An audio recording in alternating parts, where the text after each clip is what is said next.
The Me Too movement. Me Too. Me Too. Millions of women. The many women. Number of women. Sexual harassment. Sexual abuse. Sexually harassed and sexual the misconduct. hashtag Me Too on both Twitter and Facebook this week. And just to see those Hollywood sharing stories of harassment in the next 30 minutes. For the men to speak up and say, this is not okay. On Election Day in 1920, millions of women expressed their right to vote for the first time. This was soon after the 19th Amendment was passed, giving women a day they had been fighting for over 100 years. What does the 19th Amendment say? It says that you cannot prevent someone from voting based upon gender, and it gives women the right to vote in the United States of America. Soon after the 14th and 15th Amendments were ratified, women began to see their chance. Well, the 19th Amendment was huge for women. That's when women had a voice in government because they were able to vote and be represented. Women finally found a way to approach these issues, not by saying women should be equal to men, but by saying women are different. Everyone has a say in their government and has a voice. And women have a way to exert their influence upon the decision makers of our country. Although women being able to vote was a big step, women were still not treated equally and still wanted help. That women were coming into the war industries for the duration of the war, and then that they were expected to be delighted to turn their jobs back over to returning servicemen. It takes time to change a culture. It takes at least one generation. I've heard 2-3 generations. But you're probably wondering how this all fits together. At the end of 2017, two words took over the world. Me Too. Me Too. Me Too. Women telling their stories of sexual misconduct, sexual abuse, and sexual harassment. This wasn't just a small-town hashtag. The biggest names from Hollywood began to speak out and tell their stories, trying to make a difference. But it's not only about sexual misconduct. It's about the underlying problem of men and women being treated differently. I think when you connect to the Me Too movement, women had to build their voice. They had to build their presence in society politically as a force. It doesn't surprise me. The Me Too movement didn't surprise me. The power of it is surprising. I have heard that 2018 is the year of the woman. I, of course, have high hopes that it really is the year of the woman.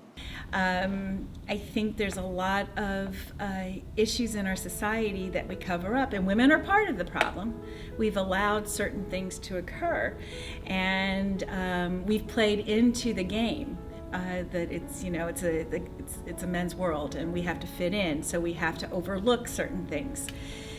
And I think as time has progressed, I think finally people are starting to say, no, we don't have to do that. That we can assert who we are based upon having human rights. It doesn't matter what gender you are. And I think the road began a long time ago. Male-dominated legislatures tend to victimize women, or attempt to, by enforcing or passing legislation that would never be introduced if it affected men similarly. Not just any woman. I mean, that's something that we can't say we want any woman to run. We want qualified women to run that are going to represent everyone, not just women, represent everyone in an equal way. So it's important that women are out front. It's important that women are holding the offices themselves. There's definitely much more attention and much more credit going toward women who are running for office. There's much more excitement and a desire to see gender balance in our legislatures. I've never had any qualms with anyone speaking out, but they also have the same level of accountability that what they do have to speak about needs to have some level of credibility. I think when you connect to the Me Too movement, women had to build their voice. They had to build their presence in society politically as a force. It doesn't surprise me. The Me Too movement didn't surprise me. Throughout making this documentary, we came across a student who wanted to tell their story. Last year, January 27th of 2017, I caught a peer filming up my dress At that time, I just made him delete it. I was shocked, and so I thought that was it. After trying to talk to somebody, I went to, someone in the front office, I went to a teacher. Nobody would really help me. Women don't have to be the victims, that they don't have to be culpable in their own assault, that they are not to be blamed. So we have to keep that in mind. It's something called just world phenomenon, which we talk about in social psychology, where we tend to blame the victim. Well, why was she dressed that way? Why was she there? You will go through difficulties in your life, and I hope you will all triumph. And when you triumph, you need to help others along the way, but you also must have magnanimity of spirit. In order to truly help this, we have to understand that it can happen to men and it can happen to women. The 19th Amendment is important because it's the beginning of a social change. This amendment was the starting point of women speaking out. Women were finally able to have a voice and continued to work towards gender equality. The #MeToo movement was a product of this amendment, making women feel like they could speak up.